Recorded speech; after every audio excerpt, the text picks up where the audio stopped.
My mother's iPad lit up while my little brother was watching cartoons.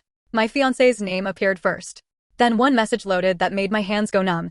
You don't get to play uncle when you're his father. So I picked up the iPad, locked myself in the bathroom, and finally learned why my mother had been terrified of my wedding. My little brother, Finn, was 4. He was sitting on my living room floor eating crackers, completely innocent, completely unaware that my life had just split open beside him. I was babysitting him because my mother, Angela, had picked up an extra shift. That was normal. I helped with Finn all the time. I loved him like crazy. My fiancé, Derek, had always been close to him too. He helped my mother when Finn was born. He built the crib, bought diapers, babysat with me. Finn even called him Buddy because Derek taught him that. I thought it was sweet. Now it makes me sick. The messages on my mother's iPad went back years.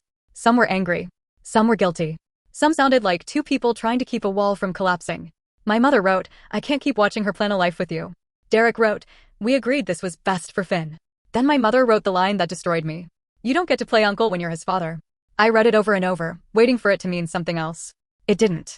My fiancé had a child with my mother. Derek and I had been broken up for 3 months years earlier. During that time, he ran into my mother, they drank, and according to both of them, one thing happened.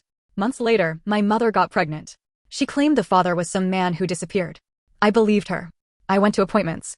I helped set up the nursery. I helped raise Finn. Derek knew. Maybe not immediately, but he suspected when Finn was born. Later, he and my mother did a private DNA test. Positive. They knew for years. I waited until Finn fell asleep, then sent Derek a screenshot and typed, come home now. When he walked in and saw the iPad on the table, his face went white. I asked, is Finn your son? He closed his eyes, and that was my answer before he even nodded. He cried. He said he was scared. He said my mother threatened to keep Finn away if he told me. He said staying quiet meant he could still be in Finn's life somehow. I said, as Buddy. He couldn't answer. Then I took off my engagement ring and placed it beside the iPad. I asked how he could propose to me, plan a wedding with me, and sit at my mother's table while his son played on the floor. He said, because I love you. I told him love does not look like letting me marry the father of my mother's child. The next morning, my mother came over. She cried. She said she was lonely. She said she was scared. Then she said she thought if I married Derek, maybe we could keep the family together. That was when I stopped seeing her as only my mother. I canceled the wedding. I told close family the truth. Some said I was cruel for exposing it. Some said Derek was technically single when it happened.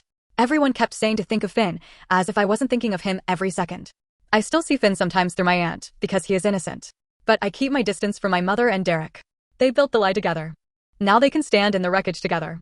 I lost my wedding, my trust, and the family I thought I had. But I told the truth, and for now, that is the only peace I have.